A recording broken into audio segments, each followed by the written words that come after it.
Hola a todas y todos, bienvenidos a nuestro nuevo podcast, un espacio para el Sindicato de Maestros Universitarios. Aquí defenderemos nuestros derechos y compartiremos historias. ¡No se lo pierdan! Buenas tardes, compañeras, compañeros. Nos da mucho gusto saludarlos. Estamos aquí iniciando nuestro podcast de la Asociación Sindical Única de Trabajadores Educativos de la Universidad Nacional Rosario Castellanos. Nuestro podcast que se llama Encuentro Sindical, porque es un encuentro entre compañeros para dialogar, y compañeros y compañeras para dialogar todos los asuntos que competen a la vida de nuestra universidad y también los asuntos que competen a las preocupaciones y a las ciencias en las que estamos insertos y a la realidad que compartimos todos los días. En esta ocasión, contamos con la presencia de nuestra secretaria general, la maestra Samantha Fuyó Alfaro, que está con nosotros. Bienvenida, Samantha. También está nuestro compañero secretario de Organización y Finanzas, que es Javier Gámez Chávez, disculpa Javier, bienvenido. Y en esta ocasión contamos con la participación de nuestro compañero, un compañero sindicalista de una larga trayectoria, que es José Luis Hernández Ayala, y que amablemente accedió a platicar con nosotros en esta ocasión, en este encuentro sindical. Él es miembro del Movimiento Socialista del Poder Popular y tiene una trayectoria larga en el sindicalismo. Él es miembro también del Sindicato Mexicano de Electricistas y realiza una serie de actividades en estas organizaciones, y por supuesto que su opinión sobre el sindicalismo, las experiencias de la organización y todo lo que nosotros vamos dialogando también, él tiene una perspectiva de una larga experiencia, y nos complace mucho recibirlo en esta ocasión. Yo soy Fabián Zavala, también me presento, estoy a cargo de la Comisión de Honor y Justicia de nuestro sindicato. Así que nuevamente les agradecemos que estén con nosotros y bienvenidos todos. Bienvenido José Luis, gracias por estar con nosotros. Muchas gracias, compañeras y compañeros, por esta invitación. Gracias. Samantha, ¿cómo estás? ¿Sí? Muy bien, gracias, emocionada porque hoy tenemos la presencia de José Luis y nos gustaría mucho entrarle al tema de la soberanía, que es algo que hemos estado discutiendo recientemente en nuestros grupos de WhatsApp de manera presencial, pero justamente José Luis nos ofreció hace algunas semanas un artículo muy interesante donde hace un análisis muy complejo, ¿no?, del tema que se está viviendo. Entonces, a mí me encantaría cederle la palabra a José Luis para que nos platique un poco al respecto. Bueno, muchas gracias, compañera. Primero, felicitarlos por esta inquietud, ¿no?, de hacer una discusión y llevar ese tema a las bases de organización sindical, porque son precisamente en esos momentos donde se requiere de la participación de los trabajadores como clase, en circunstancias tan difíciles como esta, que es prácticamente una situación histórica. Pues bien, vamos a comenzar un poco dando ese contexto. Vivimos una situación bastante peligrosa a nivel política, porque estos conflictos políticos y económicos se están expresando por la vía militar en diferentes países, ¿no?, en el genocidio del pueblo palestino, en la guerra de Rusia contra Ucrania, y actualmente la guerra que todavía no se ha terminado, donde Estados Unidos e Israel agredieron a Irán. Pero no son los únicos conflictos, hay otros conflictos que están por ahí pendientes. Hay una intensa carrera, se está desatando una intensa carrera armamentista, ¿no? Hay un rearme de Europa generalizado que avanza de manera pavorosa. Estamos en una situación de muchos problemas económicos, supuestamente no hay dinero para necesidades sociales o humanas, pero sí para invertir miles de millones de dólares en una carrera de lo más estúpida, ¿no?, que es el rearme. Y se están delineando dos bloques hegemónicos a nivel mundial, uno encabezado por China como nueva potencia, y Estados Unidos, que no ha perdido su enorme capacidad y superioridad militar, pero que tiene graves problemas económicos, de incapacidad de competir en el terreno tecnológico, comercial y financiero con China. Cada vez se ve tiene mayores problemas para sostener a su aparato militar. Esto fue provocado inclusive por los propios Estados Unidos, que en los años 80 del siglo pasado, lanzaron una ofensiva en contra de la clase trabajadora norteamericana, que era muy poderosa, con sindicatos fuertes que lograron conquistas muy importantes a nivel de nivel de vida y de condiciones de trabajo. Entonces, la estrategia que ellos sí se dieron fue deslocalizar las empresas que estaban sobre todo ubicadas en el norte de Estados Unidos, pegado con Canadá, una serie de ciudades industriales, que lo que hicieron para debilitar los sindicatos y para debilitar a los trabajadores fue trasladar esa producción a otros lugares de Estados Unidos, sobre todo el sur, donde no había sindicatos, o había una baja tasa de sindicalización, o después vieron que era mejor incluso llevárselos a China o a México, en donde las empresas se ahorraban enormes cantidades de dinero en salarios 10 veces más baratos o más inclusive en otros países. Esto obviamente les trajo muchas ganancias a los grandes capitalistas. Eso de que dice Trump de que ellos han salido perdiendo con el libre comercio es una mentira total, ¿no? Lo hicieron por obtener ganancias y las obtuvieron, ¿no? Las obtuvieron, pero a costa de reducir el nivel de vida de los trabajadores norteamericanos, pero también de perder Estados Unidos su capacidad industrial. Se convirtió en una economía de servicios, pero y de especulación financiera, etcétera. Pero con esta salida del aparato productivo de Estados Unidos sí sirvió para industrializar a China y el norte de México y en otros países. Entonces se está quejando de lo que ellos mismos provocaron, ¿no? Entonces, bueno, ahora ya están haciendo cuentas, pues ven que ahora esta situación se le está revirtiendo y están en esta situación. Entonces, lo que están tratando de hacer sin más, es tratar de recuperar por la fuerza lo que han perdido en ese terreno comercial y económico, etcétera. Y miren en serio, o sea, un sector de la clase dominante de Estados Unidos ha llegado a la conclusión de que esto es el único camino para recuperar su control, su poder hegemónico y de seguir imponiendo sus leyes al resto del mundo y sus condiciones. En ese sentido, Trump no es un personaje aislado, no es un loquito que por ahí apareció y se le ocurrió hacer todo esto y está llevando a Estados Unidos a esa situación. No, es una cosa de que él es la cabeza, la representación de ese sector, de un sector que se está derechizando con una ideología de corte fascista, ¿no? Y que pues están en esa dinámica.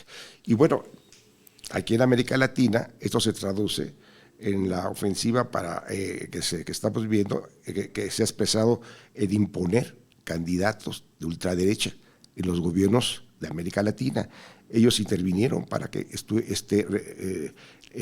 Milei ganara y después en otro proceso electoral tuvieron una mayoría parlamentaria el año pasado, abiertamente, de una manera descarada, invadieron Venezuela, capturaron, secuestraron a su presidente, Nicolás Maduro, que ahora está en Estados Unidos, y impulsaron también la candidatura de Kast en Chile, y también el presidente actual de Bolivia, de Keiko Fujimori en Honduras, y ahora les falta México, ¿no? Ellos obviamente no ven con buenos ojos al gobierno de Claudia Sheinbaum, que si bien es cierto que no ha roto del todo con el neoliberalismo, pero tampoco es como los priistas o panistas que están subordinados totalmente a Estados Unidos, y si ellos siguieran, pues ya Pemex hubiera desaparecido, ¿no? También se hubiera privatizado Comisión Federal de Electricidad, no existirían los programas sociales, ¿no? Que son políticas que efectivamente no son neoliberales, no son neoliberales. Entonces, Estados Unidos y la ultraderecha mexicana se están aliando para recuperar el gobierno Y bueno, pues la ofensiva ya está. O sea, primero lanzaron la cuestión del pretexto de luchar contra las drogas para buscar intervenir en nuestro país, ¿no?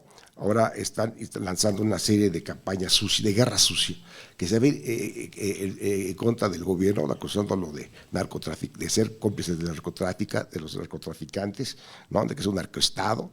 Y ahora salió esta mentira, ¿cómo se llama?, en contra de López Obrador, supuestamente de Carlos Monsiváis, que por ahí reveló una cosa muy escandalosa, ¿no?, y terrible, que no es más que el inicio de esa guerra sucia. O sea, estamos viendo los primeros pasos de esta situación. Entonces, la situación es, obviamente, para ellos, desprestigiar el gobierno y fortalecer una corriente de derecha, reposicionar una corriente de derecha en México. Tienen allí su candidato, que es Salinas Pliego, o puede suceder otro también, pero ahí están, ¿no? Tratando de preparar para que las elecciones intermedias del año que entra puedan ellos tener mayoría en parlamentaria, o por lo menos evitar que el actual gobierno, Morena, mantengan la mayoría que ahora tiene, y entonces ir socavando la legitimidad de este gobierno y poder otro que sea coincida con su política. Esa situación en ese sentido es una amenaza grave, porque nosotros como trabajadores tenemos ahí mucho que perder, no solo como nación. O sea, si ellos regresan e imponen políticas que vayan a quitarnos el agua, reprivatizar todo, quitar los programas sociales, etcétera, pues obviamente nos afecta, ¿no?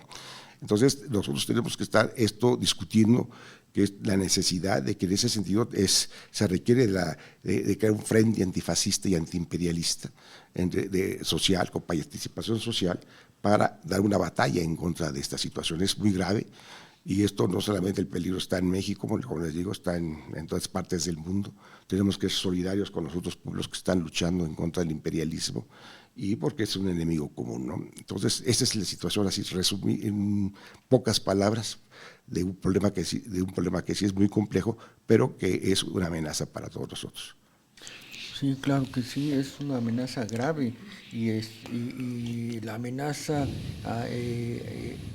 acosa las condiciones de vida materiales de la población, pero también la posibilidad de que se pueda ir desarrollando un esquema de toma de decisiones, un proceso democrático, ¿no? Entonces el riesgo es muy grande, y además los propios Estados Unidos se han pronunciado en este sentido, ¿no? Como lo comentabas, la idea de someter a América Latina a través de la influencia en las elecciones, a través de la influencia en organizaciones sociales, a través de las propias agencias estadounidenses en todos los países, de acuerdo al contexto en el que se desarrollan. Ahorita que comentabas, estaba recordando lo que pasó precisamente en Colombia, ¿no? Este último proceso electoral en el que parece claro que hubo una intervención en la elección, y que eso, bueno, de acuerdo a la experiencia que tuvimos en México en 2006 y antes, eso va a ser un proceso pues largo, ¿no? Y por lo pronto ahí se logró digamos, asestar un golpe el avance que se había tenido con el presidente, a través del presidente Petro, ¿no? En fin, y no sé si ustedes tienen algún otro elemento que comentar, pues. Sí, ante esto que nos dice el compañero José Luis, estaba pensando sobre, es una misma pregunta, ¿no? ¿Cómo has visto la respuesta, digamos, gubernamental, ¿no?, de la presidenta Claudia Sheinbaum Pardo? ¿Cómo ha sido esta respuesta? Pero también dentro de esa misma pregunta pues cabe preguntarnos cuál sería la respuesta de los trabajadores mexicanos frente a este injerencismo estadounidense. Así es. Sí, esto es un punto obviamente muy importante, porque tenemos una ofensiva. Ahora vamos a ver cómo la hacemos para parar esta ofensiva. Bueno, en principio la presidenta ha sido muy cautelosa en cuanto a no provocar una digamos, desatar una guerra verbal de agresiones que ante diversas dislates de Trump, que ameritarían respuestas más duras, ¿no? La verdad, o sea, porque la inclusive se ha burlado de ella, ¿no? Entonces, creo que ha actuado con nivel, ¿no? Eso hay que reconocer con mucha inteligencia en cuanto a evitar caer en una guerra verbal, en estas provocaciones que nos debilitarían como nación. Creo que inclusive ha proyectado una imagen de una actitud serena, inteligente, y no meterse en una dinámica de ese tipo, pero sí ha respondido, porque no ha sido la actitud, por ejemplo, de otros presidentes de Europa, ¿no? Que se han sometido totalmente, que no han dicho nada y que los ha humillado y esto les ha generado graves problemas políticos al interior de sus propios países, ¿no? Inclusive muchos de ellos dicen, bueno, creo que la presidenta de México tiene más ¿cómo se llama? Tiene más pantalones que muchos otros gobernantes de países ricos, inclusive, ¿no? Y ahí tenemos el caso del ex premier de Canadá, ¿no? Que también se puso primero de apechito y pues le costó ¿cómo se llama? Sí, La presidencia, ¿no? Bueno, el gobierno de ahí en Canadá, ¿no? Pero sí, pero en ese sentido podemos reconocer eso. Pero sí estamos en una etapa en la cual debe de entender que si bien esas actitudes permiten que Estados Unidos o el gobierno de Trump sea más cauteloso y no haya impuesto la guerra, y se haya podido evitar la guerra, el que se pusieran las tarifas a México, sí, los aranceles, ¿no? El castigo de los aranceles y otras cuestiones, pero a la larga eso no se va a poder sostener. Ellos vienen tienen objetivos muy claros de ponerle a México totalmente subordinado, y eso se va a ver en el próximo la revisión del Tratado de Libre Comercio. Aquí, al parecer, lo que Estados Unidos está haciendo, o la táctica de Trump, es decir que amenazando que no se va a firmar, ¿no? Pero buscando, yo creo que de última hora chantajear tanto a Canadá como a México para introducir reformas que sean más de interés de Estados Unidos, y violentando nuestra soberanía y sometiéndonos aún más, entregando nuestro petróleo, minas, haciendo una reforma energética y una serie de medidas más que pueden ser atentar no solamente contra nuestra soberanía, sino además perjudicar al país en cuanto a su capacidad de controlar sus recursos, obtener ingresos y una serie de cuestiones que nos pueden afectar económicamente. Entonces, ahí hay líneas rojas que debemos de plantear, que no se pueden ceder en ese sentido, no ceder a ningún chantaje, y que es necesario mantener, no solamente evitar que se hagan esas agresiones, se concreten esas agresiones, sino que incluso también plantear que se deben revisar algunos puntos del Tratado de Libre Comercio que afectan muy gravemente a nuestro país, por ejemplo, en el terreno del campo, en donde no se puede competir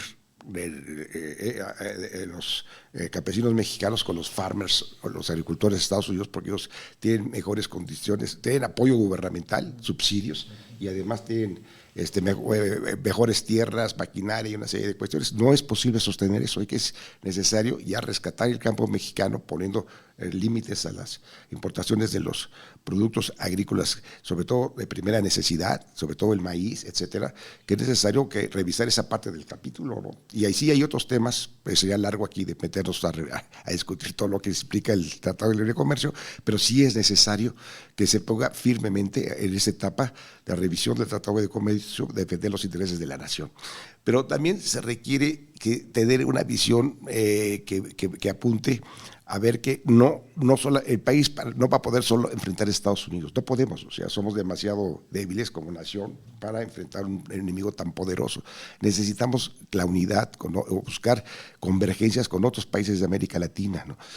Sobre todo, bueno, antes estaba Brasil, Venezuela, Colombia, México y otros países, pero Estados Unidos ha trabajado para romper ese frente o ese posible frente, recuperando esos gobiernos, pero pues, aún queda Brasil, y hay temas ahí en los cuales se podía avanzar con Brasil para poder conformar un bloque de dos países más grandes de América Latina, frente a Estados Unidos. Por ejemplo, el tema del petróleo se puede hacer colaboración entre Pemex y Petrobras para extraer petróleo de aguas profundas del Golfo de México, desarrollar tecnología común, ¿no? Ampliar los mercados, etcétera, y ampliar los mercados internacionales también, fortalecer también nuestro desarrollo industrial, que es muy importante, no depender tanto de Estados Unidos en ese, y buscar prepararnos, porque de que se va a dar la confrontación, se va a dar, porque ese es el objetivo de Estados Unidos, eso no podemos evitar, no está en nuestras manos evitarlo,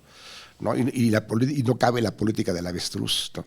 Entonces, esto se va a dar, y también es muy importante que cuente con un apoyo, una participación del movimiento de la clase trabajadora, del pueblo mexicano, que se movilice, pero no debe ser un acto de participación simplemente como acarreados o como ir a una manifestación los domingos. No, necesitamos que el pueblo mexicano tenga también, participe de manera consciente, primero también resolviendo sus propios problemas, porque también aquí hay temas que el gobierno no ha resuelto, como el rezago de los salarios contractuales.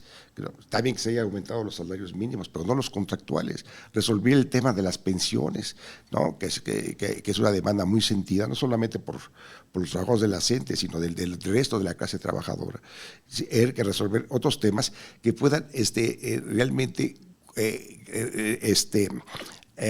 lograr que el pueblo mexicano sienta que realmente defender la nación en estos momentos es fundamental. O sea, que esté dispuesto a salir a la calle, a dar la batalla, a dar la pelea en contra de Estados Unidos, pero que valga la pena, porque si hay un gobierno que no es consecuente con solucionar las demandas de los trabajadores, pues la gente no va a aceptar ese liderazgo o no lo va a ver como suficientemente creíble para dar una batalla contra Estados Unidos y que además le beneficie, no solamente en lo que se puede decir lo abstracto de la soberanía, sino en lo concreto como trabajadores, como ciudadanos, donde que sí necesitamos ser independientes para tener una vida mejor y darle una mejor desarrollo de oportunidad a nuestros hijos. En ese sentido, sí, la situación es complicada, no es fácil, no es fácil para un gobierno enfrentar esto, pero eso es, digamos, que lo que nosotros vemos como opción. Hay otra cuestión que me parece muy importante. También es necesario la unidad de los pueblos, pero no dependiendo inclusive de lo que hagan sus gobiernos, sino creando movimiento internacional antifascista y antiimperialista. Eso es fundamental, ¿no? Por ejemplo, en Estados Unidos hay movilizaciones antifascistas y antiimperialistas. Se mueven millones de trabajadores en ese sentido.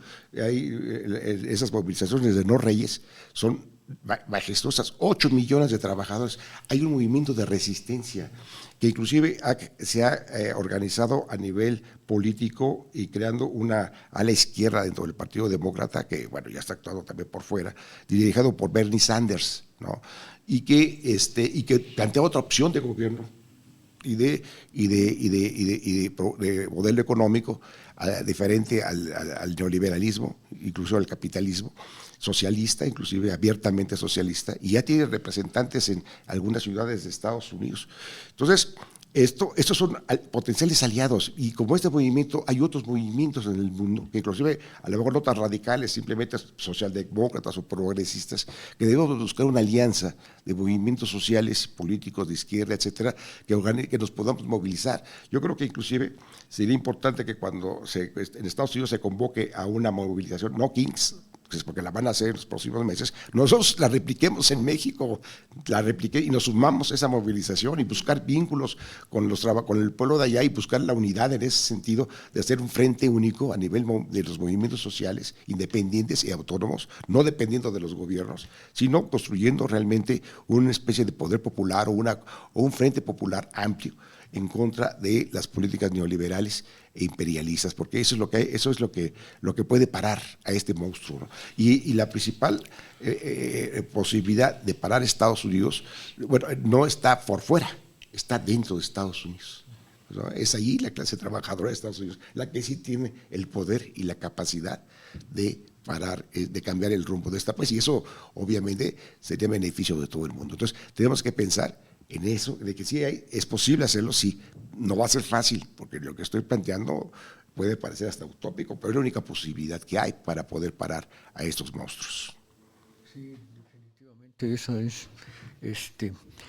No sé si tienen alguna pregunta. Yo también tengo un par de preguntas, pero no quisiera tomar el tiempo. No pasa nada. Bueno, yo sí tengo algunos señalamientos que me llaman mucho la atención a partir de lo que dices. Sobre todo en esta parte de que pareciera que el pueblo de México todavía no reacciona con este nivel, ¿no?, suficiente como para ir a defender la soberanía. Y bueno, les voy a confesar algo, yo nunca me había unido a una celebración del Mundial. La vez pasada que jugó México es mi segundo partido que he visto en toda mi vida, pero me pareció muy curioso, ¿no?, porque la gente es muy participativa y muy sensible cuando asocian la soberanía, por ejemplo, al fútbol, ¿no? Pero pareciera que esa manifestación patriótica, de este sentimiento, ¿no?, de ser mexicanos, solamente termina ahí, ¿no? Y vi lo que hicieron y donde lo vimos, cantaron y festejaron y demás, pero es preocupante cómo no trasciende ese nacionalismo hacia otros lugares, ¿no? Por ejemplo, a estos ataques que estamos recibiendo de Donald Trump. Y como decía José Luis, la propia presidenta pues ha tenido una respuesta muy sólida, cautelosa sí, porque pues al final estamos al lado de Estados Unidos, no es lo mismo, ¿no?, estar en otra parte del mundo, y además tenemos muchos vínculos económicos. Pese a todo, creo que ella ha logrado fijar posturas concretas e inamovibles, como por ejemplo el hecho de que ella sigue mandando ayuda a Cuba, ¿no?, pese a que es algo pues que disgusta a los Estados Unidos.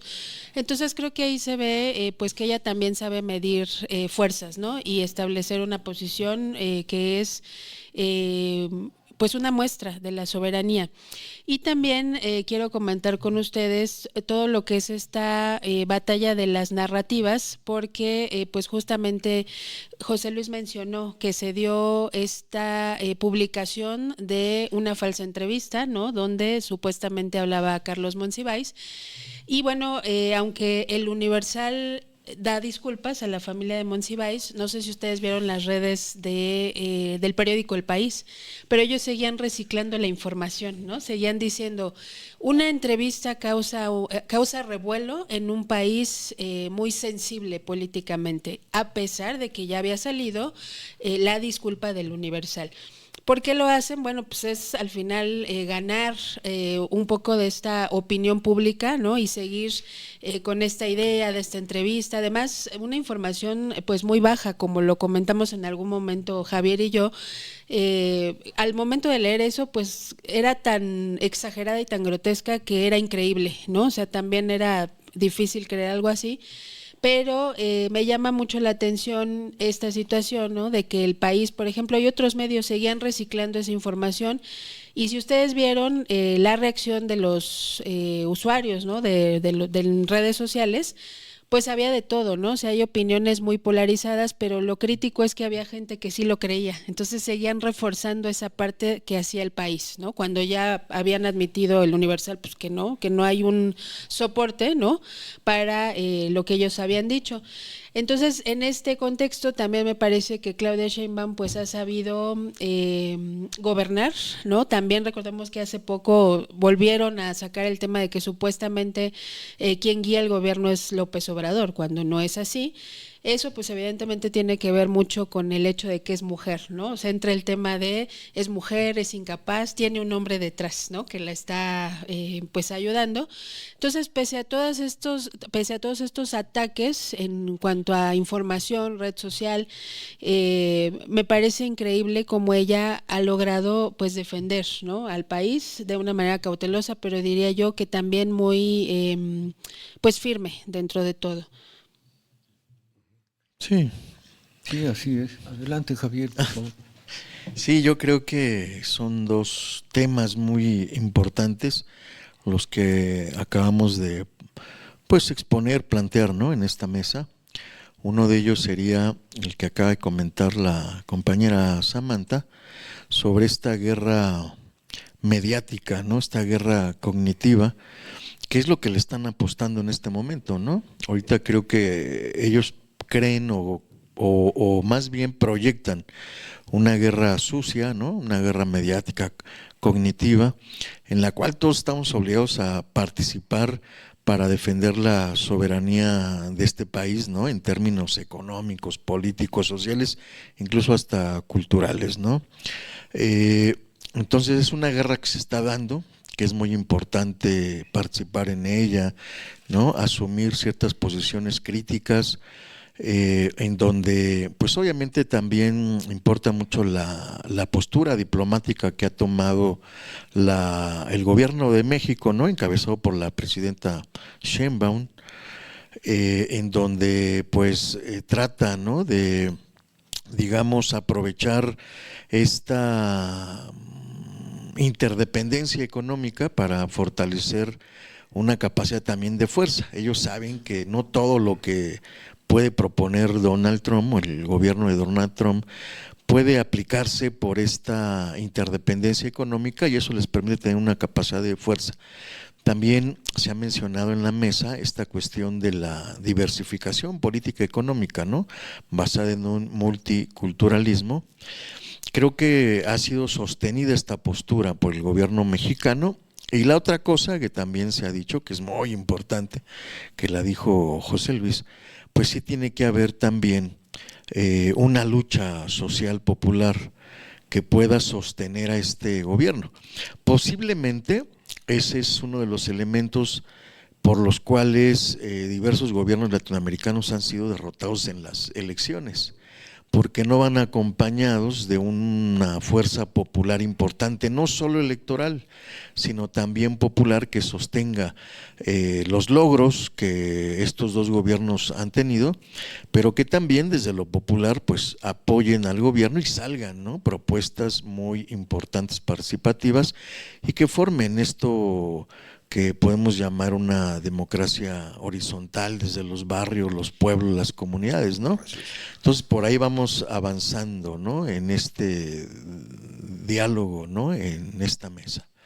Sí, mira, yo creo que ese tema que introdujo nuestra compañera secretaria general es muy importante, porque la guerra no es solamente se da por los términos, en términos militares, sino culturales también, y la cuestión de instalar narrativas que sean comprendidas o asimiladas por amplios sectores de la población. Y es aquí donde ellos tienen toda una experiencia de décadas, o sea, desde Hitler, que decía, su ministro de propaganda decía que una mentira entre más grande es mejor. Entonces, ese es, digamos, ahí el inicio, pero tiene todo un contenido ya de desarrollo, de cómo han desarrollado técnicas para manipular, para ¿cómo se llama? Para generar, socavar la autoridad de la izquierda, de deslegitimar con todo propósito comunitario o social, en aras de favorecer el individualismo. Toda una serie de cuestiones que también es importante analizarlos en detalle para saber cómo confrontarlos y cómo hacerle ver a la gente que no se deje manipular, cómo echar abajo sus mentiras, etcétera, y de que hay que estar preparados, porque eso se va a intensificar. Esto efectivamente, esto estaba ya planificado, es decir, iban a sacar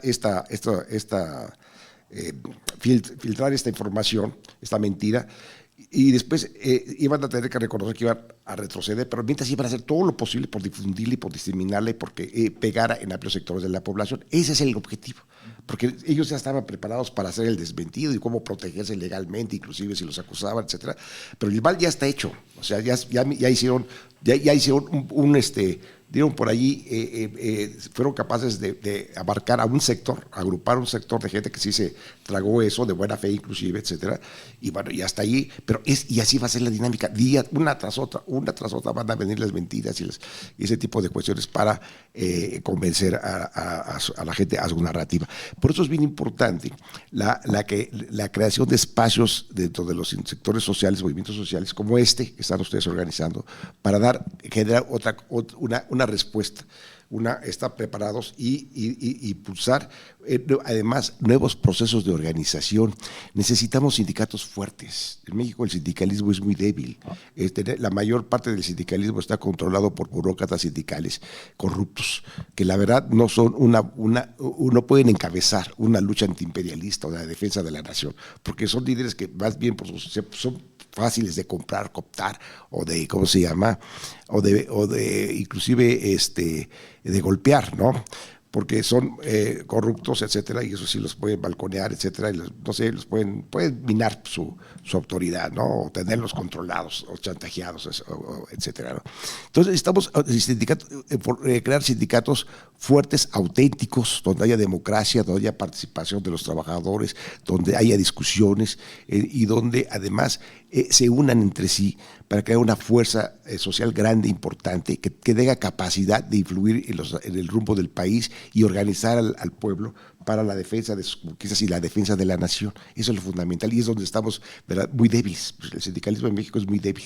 Entonces, yo creo que es bueno que ustedes hayan creado este sindicato dentro de la Universidad Rosario Castellanos. Yo creo que hay que buscar, además, vincularse con otras universidades, con otros sindicatos. Nosotros estamos impulsando una nueva central de trabajadores que tiende a buscar a reagrupar al sindicalismo democrático e independiente del gobierno, en donde todos planteamos la autonomía con respecto al gobierno, aunque sea progresista, aunque sea, ¿cómo se llama?, coincidamos en muchas cosas, pero debemos de mantener siempre nuestra autonomía, porque hay que ver que también nosotros hay cosas en las cuales tenemos que defender nuestros intereses de clase, ante un gobierno que también no ha querido tocar al capital en esos momentos, ¿no? Hay muchas demandas que sí hay que enfrentar el capital financiero, hacer una reforma fiscal progresiva, no dejar de pagar una deuda odiosa, ¿cómo se llama?, fraudulenta, ¿no?, que no tendría por qué pagarse, o sea,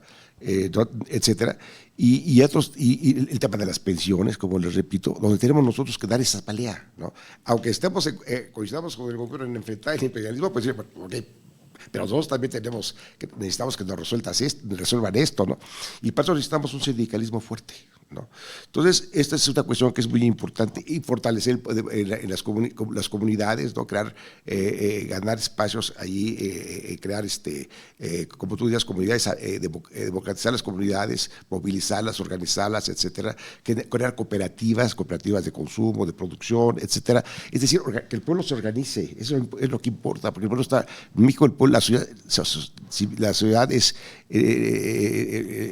débil, ¿no? Entonces necesitamos crear más organización, más capacidad de organizarnos y para entender que sí podemos resolver muchas cuestiones, pero siempre y cuando nos organicemos. Si no nos organizamos, nos concientizamos, discutimos y analizamos, estamos perdidos, ¿no? La derecha sí lo está haciendo, sí tiene dinero, recursos, etcétera, y está tratando de recuperarse. Una cosa que también es muy importante que dijiste, sí, o sea, afortunadamente estas políticas del gobierno de impulsar los programas sociales y generar una mayor bienestar en amplios sectores de la población han logrado un apoyo mayoritario, y esa es la razón por la cual la ultraderecha en México es débil. O sea, si lo ven, en toda América Latina, el único país en donde la derecha y la ultraderecha son pequeños son México, ¿no? Y esto ha sido por esa situación, ¿no? Porque la gente no, además por el desprestigio que acarrearon el PRI y el PAN, que están muy, muy desprestigiados por lo que hicieron en pasados gobiernos, pero de todas maneras la gente no ve necesario un cambio, ¿no? Irse con esas corrientes, porque siente que aquí hay cosas que hay que defender, ¿no? Por ejemplo, los programas sociales, sí. Bueno, entonces eso es una cosa importante, pero no podemos confiarnos, ¿no? La derecha cuenta con muchos recursos, con el apoyo de Estados Unidos, como lo vimos, pero no solamente Estados Unidos. Ahí tienen las visitas que hicieron Ayuso y la otra señora de España, de la ultraderecha española, que están metiendo aquí, y ahora también Milei, ¿no? También van a meter sus manos acá, ¿no? Entonces, y van a venirse en cadena, o sea, conforme se acerca el proceso electoral, más y más. Entonces, no estamos ante un enemigo pequeño, es muy poderoso. Ahorita que esté débil, está bien, es cierto, pero no podemos confiarnos para nada en eso, ¿eh?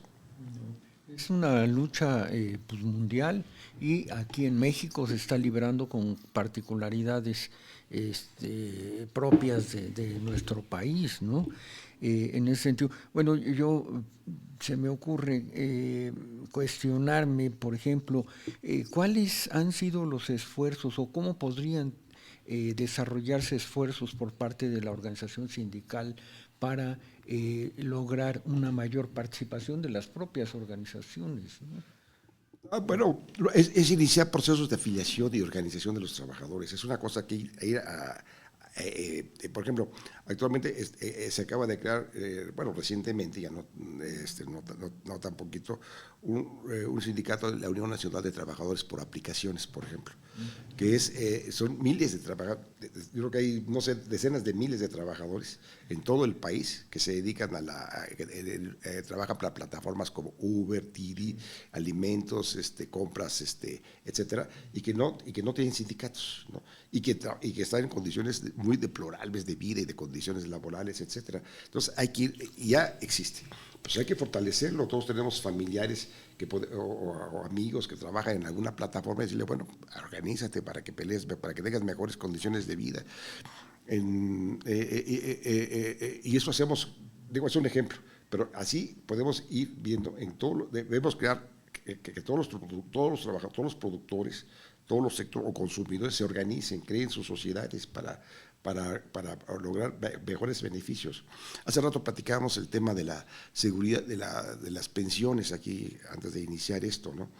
Yo les digo, en México está muy entronizada la idea entre los jóvenes de que ya las pensiones doradas que había antes, bueno, doradas entre comillas, es cierto, es que hayan sido doradas, justas, digamos, ya se perdieron, de que eso ya no, es un derecho que ya no va a volverse, ya se perdió para siempre. No es cierto, no es cierto, sí se puede recuperar, sí hay condiciones para lograrlo. Yo les decía que, para empezar, deben de tener una idea de que hace 80 años la productividad del trabajo era muy baja en comparación con ahora. Sin embargo, con esas niveles de productividad se pudieron garantizar pensiones dignas para varias generaciones, no una, varias generaciones, todavía inclusive actualmente gozamos de esas pensiones, ¿no? Entonces, ¿por qué razón ahora que la productividad es mucho más alta, que los jóvenes son mucho más productivos, no puedan tener ese derecho? Sería absurdo, ¿no? O sea, en lugar de que la productividad ayude a desarrollar el bienestar de la población, es al revés. O sea, eso obviamente algo falla ahí, ¿no? En la narrativa, ¿no? Entonces, sí hay salidas, sí se puede lograr esta cuestión de unas pensiones dignas, tomando diversas medidas, como por ejemplo, quitándole el control de los bancos de las cuentas individuales, creando una Afore controlada por los propios trabajadores, donde esos 8 billones de fondos se le presten al gobierno, ¿no? Que esté respaldado ahí para que no haya problemas de minusvalías o quiebras de empresas. Y de allí, de las enormes utilidades que obtienen esos parásitos de la banca, que son 400, 500 millones anuales, etcétera, eso se destinan para financiar el programa de pensiones. También se puede obligar a los patrones a pagar realmente lo que manifiestan sus trabajadores, porque los tienen registrados con salario mínimo y les pagan la diferencia en cantidades con bonos, etcétera, para reducir el pago de su cuota del seguro social. Y ahí hay un robo a los sistemas de pensiones y a la seguridad en general de miles de millones de pesos todos los días, ¿no? También lo que se debe de hacer es recuperar los salarios contractuales, que tengan mejores salarios, para que entonces aumentemos nuestras cotizaciones, ¿no? Entonces, sí hay, o sea, yo nomás estoy así dando 2, 3 ideas, y bueno, vamos a hacer una discusión, por cierto, están invitados al foro que vamos a hacer el próximo lunes por parte de la promotora por el suspensión del pago de deuda pública, para demostrar que sí se puede. Entonces, pero para luchar por esos derechos, necesita organizarse, ¿sí? La lucha que dio la gente en ese sentido fue muy buena, pero es un pequeño sector de la clase trabajadora, esto es algo que debe de movilizar a todos los trabajadores, o a todos los jóvenes sobre todo, porque de ahí depende su futuro. Sí se puede garantizar, claro que sí hay condiciones para garantizar pensiones justas, pero eso no se va a lograr si no hacemos algo, si no nos organizamos, si no luchamos, si no nos movilizamos. Entonces, por eso es que hay que platicar con la gente, hay que hacerle ver que todos estos objetivos se pueden lograr. Hay que poner en el programa de todos los sindicatos la recuperación, como uno de los objetivos, la recuperación de pensiones dignas del régimen solidario. Esa debería ser una demanda de todos los sindicatos. Sí. ¿Y cuál es tu opinión? Se me ocurre a mí que, bueno, hemos sido una sociedad muy autoritaria y todo eso se ha expresado a través de las instituciones, particularmente las instituciones que regulan las relaciones laborales. ¿Tú has percibido cambios institucionales destacados, relevantes, que de alguna manera permitan o favorezcan el cumplimiento de los derechos de los trabajadores? Mira, sí, sí ha habido efectivamente cambios en la ley que obligan a los sindicatos a realizar consultas a sus trabajadores, tanto para la elección de las direcciones sindicales como de la revisión de los contratos colectivos de trabajo. Y bueno, allí hay una serie de normas que se han establecido y que se pueden recurrir y que se han logrado avances en ese sentido en muchos sectores, pero no en todos. O sea, en realidad aquí ha habido un manejo discrecional. La ley en ese sentido está bien, ¿no? Pero, por ejemplo, el gobierno no ha tomado las acciones para que esas se cumplan en todos los sectores de trabajadores. Por ejemplo, en el SUTER y en el Sindicato Único de Trabajadores Electricistas de la República Mexicana, los trabajadores de CFE, ¿no? Que el gobierno reconoce mucho su importancia, pero no se aplica la ley. No se aplica en ese sentido como debe de ser la ley. Tampoco en los trabajadores petroleros y en otros gremios, que de una u otra forma siguen todavía teniendo protección estatal, no como la de antes, la intervención donde el gobierno prácticamente imponía sus direcciones, etcétera, y les daba el visto bueno. No a ese grado. Sí ha habido un cambio, ¿sí? Pero falta, ¿no? O sea, en realidad todavía no hay independencia sindical en esos lugares, todavía, ¿no? A pesar de que el gobierno se reivindica de izquierda y progresista y del lado del pueblo, pero pues no se han tomado las acciones como deberían de ser en materia laboral. Ese es uno de los pendientes de la 4T, el sector laboral, no se ha cumplido del todo. Como les decía yo, el caso de las contrataciones, como el caso de las pensiones, como el caso de la democracia sindical, ¿no? Ha habido también conflictos laborales que se derivan de lucha por la democratización de los sindicatos en contra de los charros, y ahí ha servido mucho para que se logren estos objetivos de quitar a los charros y poner sindicatos auténticos en el capítulo laboral, que te da una posibilidad de recurrir, ¿no? A mecanismos de intervención vigilados por un grupo, ¿cómo se llama? Un panel internacional para que se cumpla la libertad sindical, ¿no? Y esto ha logrado, sí, triunfos importantes para democratizar sindicatos como General Motors, Franchitti y una serie de sindicatos de la industria automotriz, que ha habido avance, indiscutiblemente. Pero aquí vuelvo a lo mismo, para que lograr hacer efectivos esos derechos, sigue siendo necesario la participación y movilización de los trabajadores. Es el gobierno quien esté.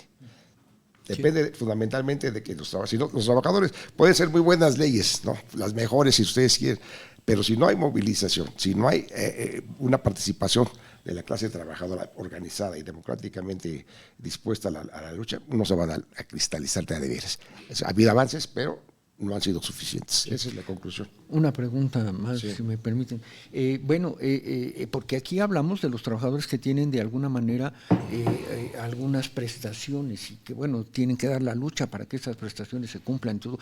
Pero ¿cómo puede solidarizarse los trabajadores, la organización sindical, con los trabajadores que viven en la informalidad? ¿No? Pero para eso necesitamos una central de trabajadores, una nueva central. O sea, no, un sindicato por sí mismo sí ayuda a que los trabajadores en un lugar, una empresa en un lugar, tengan mejores condiciones de trabajo, se les respete, se les trate mejor, etcétera. Sí, pero no es suficiente. Hay que pensar que como clase hay que ver que hay objetivos que inclusive un sindicato, por muy grande que sea, no se puede alcanzar. Por ejemplo, las pensiones. Por ejemplo, un cambio de la ley de pensiones, ningún sindicato por sí mismo, ningún sindicato lo puede hacer. Tiene que ser una coalición de trabajadores, una movilización nacional para lograr esa reforma. Sí, solamente así. Entonces, debemos de pensar que el interés, una cosa es el interés concreto, individual, gremial, legítimo en nuestra empresa, pero esto es muy limitado. Hay otros derechos mucho más importantes a nivel social y político, que solamente se puede alcanzar creando una nueva central o una central de trabajadores que realmente nos unifique a todos y podemos lograr esos objetivos. Esa es la cuestión, esa es la clave. Tenemos que buscar buscar la unidad de la clase trabajadora. Esa es la cuestión. Que yo creo que justo ese es el reto, ¿no? Hacer partícipes a todos y a todas de este debate y de la lucha, pues que trascienda redes, ¿no? Activa, porque, pues justamente lo que decías, José Luis, de esta cuestión de las pensiones, pues sí se ha insertado también en el ánimo, ¿no? Por ejemplo, de los jóvenes, o bueno, voy a hablar de mi caso, ¿no? Que yo soy millennial, y la otra vez me salió un video de Spanish Revolution, que es un medio que me gusta mucho, donde hablaban de eso, ¿no? De una persona, de un señor de 45 años, que se ve a esa edad sin casa, sin estabilidad laboral, ¿no? Sin nada, o sea, si lo corren mañana, pues es estar en ceros, ¿no? Sin la posibilidad de una pensión, ¿no? Y entonces vi ese video y dije, ay, pues así me siento yo, ¿no? Así tal cual. Pero yo creo que quien no tiene mucha información, ¿no? O no está tan politizado, lo ve como un fracaso personal, cuando no es así, ¿no? Es parte del sistema que estamos viviendo.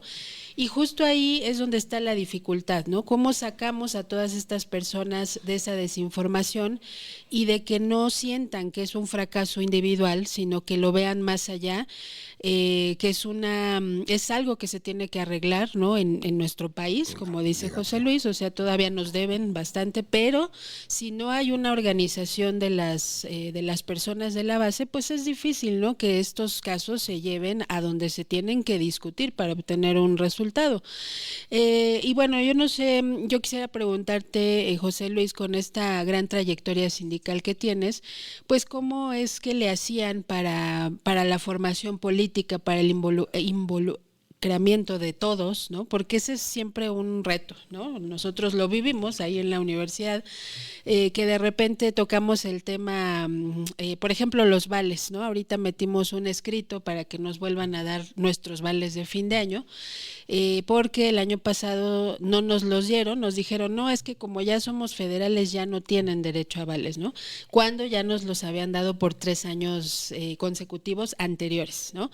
¿Qué pasó con eso? Bueno, para alguien que gana, un profesor en la Castellanos, el que gana más irá ganando 28,000 pesos. No es lo mismo a lo que gana, por ejemplo, el secretario general de la universidad, que gana que como 60, 70,000, pues es muy diferente el salario. Entonces, cuando se nos dice, bueno, pero les vamos a dar un buen aguinaldo. Bueno, sí, pero las familias ya tenían pensado esos vales para algún gasto, ¿no? Eso ya estaba destinado. Entonces, cuando no llega ese recurso, pues es un golpe a las familias, ¿no? Claro. O sea, detrás de cada trabajador o trabajadora dependen otras tantas personas. Pero ¿qué pasa cuando hablamos de ese tema? No vemos que se interesen lo suficiente, al menos no como deberían, pues al final es dinero, ¿no? O, por ejemplo, el tema de los recibos de pago, ¿no? Que ahorita, en este año creo que no han emitido ningún recibo de pago en la universidad, y donde surgen los problemas cuando las trabajadoras y los trabajadores quieren solicitar, por ejemplo, un préstamo, ¿no? En el ISSSTE que piden, pues el último recibo de pago, y no hay.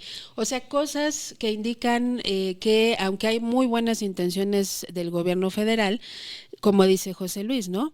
Hay diferentes niveles donde no se aplica lo que se está diciendo, y ahí que se requeriría pues que los trabajadores alcen la voz, ¿no? Pese a los prejuicios que hay sobre pues evidenciar lo que está mal, ¿no? Sí, mira, aquí lo importante primero es que exista una dirección sindical que se preocupe primero por capacitarse a sí misma, ¿sí? De que cuente con conocimientos de derecho laboral, que cuente con necesarios, ¿no? Básicos, ¿no?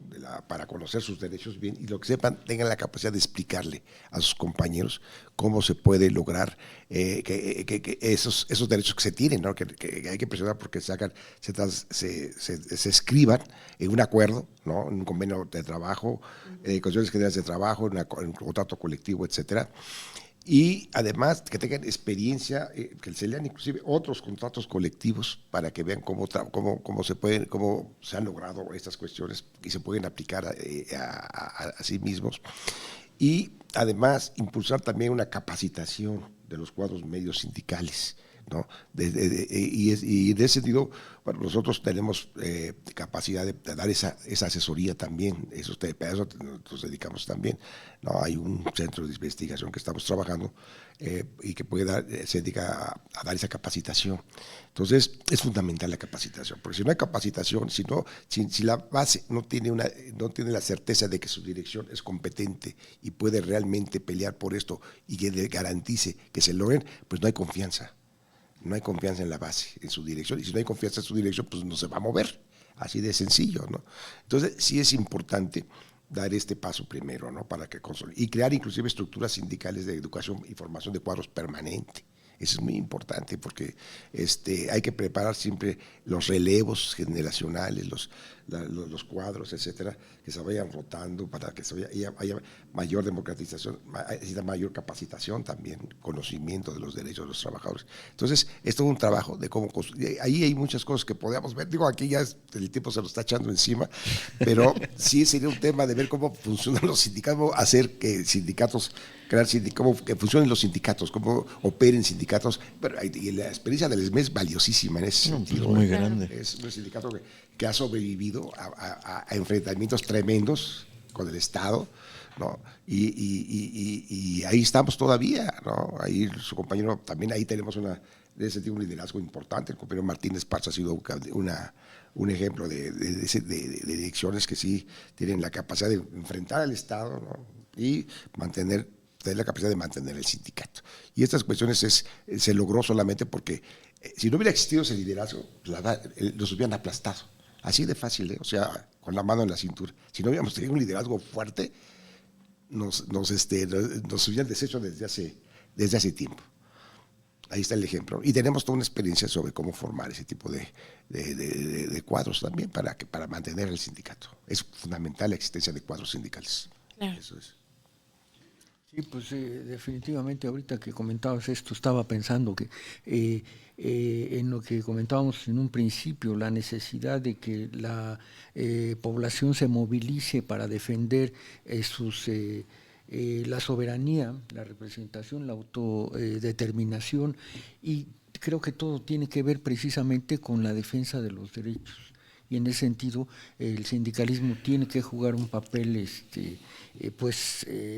importante en esta defensa de la soberanía, en esta lucha, porque finalmente es la lucha por asegurar el cumplimiento de los derechos en diferentes sectores de la sociedad, ¿no? Y bueno, pues por supuesto que estamos entrando en no sé si estarán de acuerdo, en una nueva época de la movilización de los trabajadores, ¿no? Después de un periodo que fue pues muy crítico, ¿no? Que generó un deterioro importante en las condiciones de trabajo. Estamos entrando en una época en donde se comienza a reestructurar esta posibilidad de mejorar las condiciones de vida.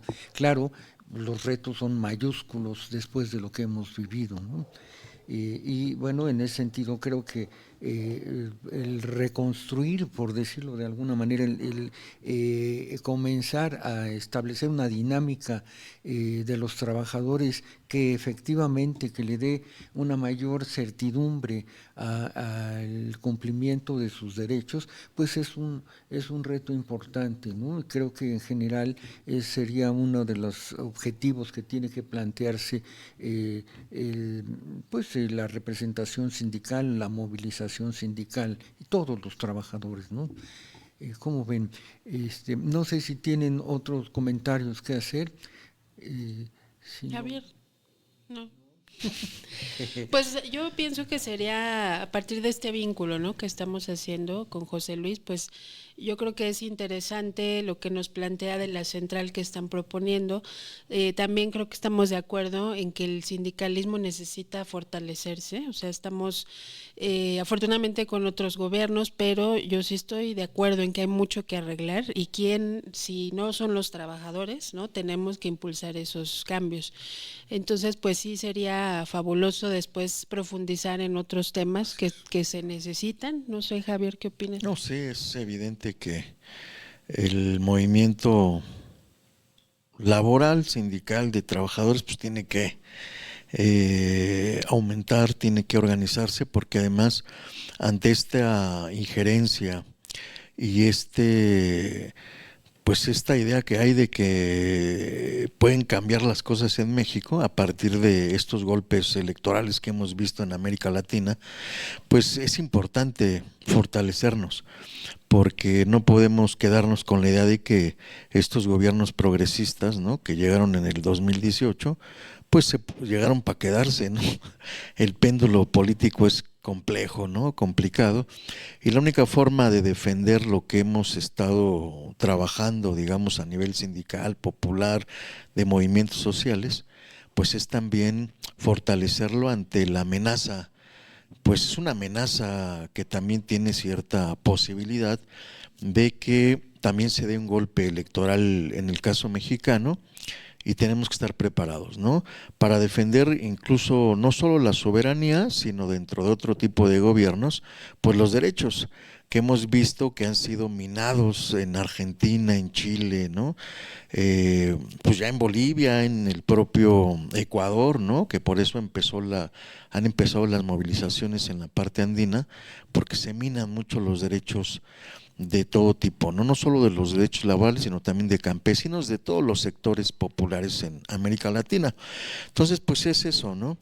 Y pues tenemos que consolidar este sindicato, ¿no?, nuestra propia experiencia en la universidad, que hemos tenido problemas de injerencia, ¿no?, de parte de las autoridades a nuestro sindicato, que hemos tratado no estamos tratando, sino lo estamos consolidando, ¿no?, superando estos desencuentros, y bueno, y también estableciendo estas alianzas importantes que se deben de dar entre los trabajadores, ¿no?, y participar activamente en todo lo que se necesite para fortalecer pues una soberanía nacional y una soberanía sindical, ¿no?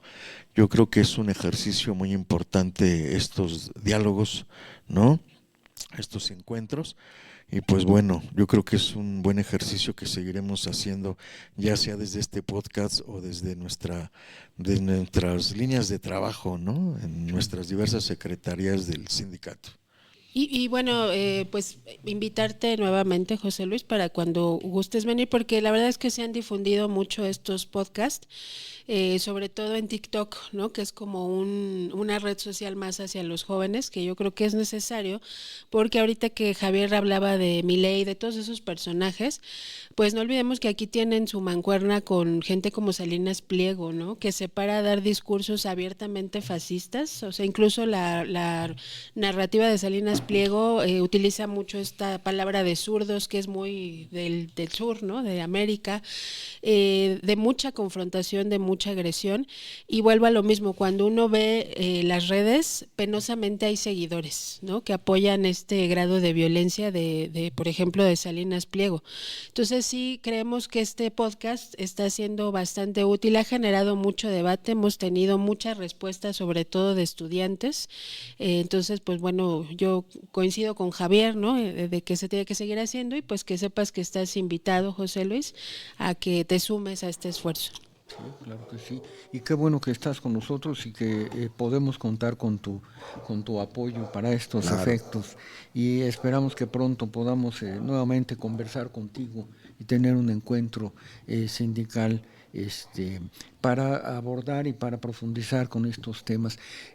Bueno, si les parece bien, vamos a dar por concluida nuestra reunión de esta ocasión, 27 de junio del 2026, y José Luis, te agradecemos mucho que hayas estado con nosotros. Esperamos verte pronto nuevamente y consultarte dudas que, como sabes, van saliendo sobre la marcha. Y compañeras, compañeros, los esperamos en la próxima ocasión. Samantha, muchas gracias. Es nuestra secretaria general, Samantha Fuyó, de quien nos despedimos en esta ocasión, también del doctor Javier Gámez Chávez, que es nuestro secretario de Organización y Finanzas, y yo soy su servidor Fabián Zavala. Los esperamos en la próxima ocasión y muchas gracias por escucharnos, y les enviamos un cordial abrazo. Muchas gracias, compañeros, a sus órdenes. Gracias. Gracias a ti, hasta luego.